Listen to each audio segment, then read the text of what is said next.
लो भाई, मोदी जी के टक्कर धमाको करेगा, लेकिन कांग्रेस ने सैल्यूट करना पड़ेगा। पूरे देश को दिल जीत लियो और कांग्रेस हालांकि सत्ता में को नहीं, लेकिन लोकसभा में विपक्ष के नेता राहुल गांधी और राहुल गांधी के जितने भी लीडर्स हैं कांग्रेस के, वो अपनी बयानबाजी से जहां पर हमेशा हड़कंप मचाया करते हैं, वो अब की बार कम से कम देश का दिल जीतने का काम कर रहे हैं। उमर अब्दुल्ला हुए, फारूक अब्दुल्ला हुए, ओवैसी हुए, मणिशंकर अय्यर हुए, दिग्विजय सिंह हुए, ए बे नेता है जब बोले नहीं तो बोल चुका है, बाद में निकले पहला विवाद निकले बोलती क्या नहीं बोलिया पिछाणिया इं हुए करे। लेकिन अब की बार मोदी जी पिछले 10 साल में विकास के टकी तो करियो है, लेकिन विपक्ष की सोच को बदल दिया। विपक्ष की जो सोच हमेशा आतंकवादियों के लिए रात को कोर्ट खोलने वाली थी, आतंकवादियों को भटके हुए नौजवान कहने वाली थी, अमन शांति चैन के लिए हमेशा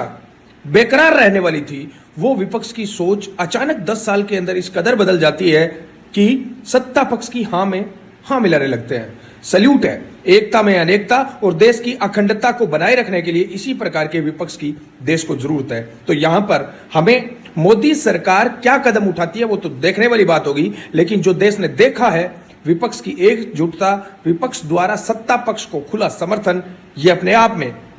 अपने देश की लोकतंत्र की खूबसूरती है। अब जका लोग यहाँ कह नहीं कि मन लागे थार पर मोदी को जादू चालियो बन कहना चाहूं, कहते ज्यादा ही तो केस को मोदी पहलगाम आतंकी हमले को चुनाव के अंदर कन्वर्ट करेगा, वोट मांगेगा। मैं थाने तो ही कहना चाहूं, पिछले 70-75 साल में सारी राजनीतिक पार्टियां वोट के टेम जबकि सत्ता में ही वोट के टेम कम कम पाकिस्तान ने फुटबॉल बना दे थी, वोट लेने खातर पाकिस्तान ने ठोके रखती, तो आज तक पाकिस्तान को नामो निशान मिट जाऊं तो और भारत में स्थायी अमन चैन और शांति होती, अखंड भारत को सपनों साकार हुए डोन तो। लेकिन आपा कौन करियो काम। आज मैं कम से कम मोदी जी को इसलिए धन्यवाद देना चाहता हूं कि बड़े से बड़ा तानाशाह भी विपक्ष की सोच को नहीं बदल सकता। यहां पर मोदी जी ने पिछले 10 साल के अंदर पतों को नहीं के हंटर चलाए हुए, फंटर चलाए हुए, के चलाए हुए,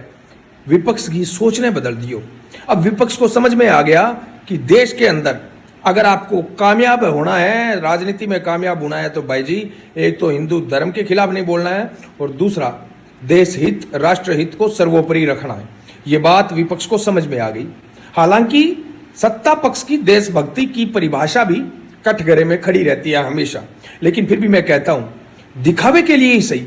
पाकिस्तान को ठोकने का काम आप कर रहे हो ना, वोटों के लिए ही सही पाकिस्तान की अकल ठिकाने लगाने का काम आप कर रहे हो ना, तो आपको बारंबार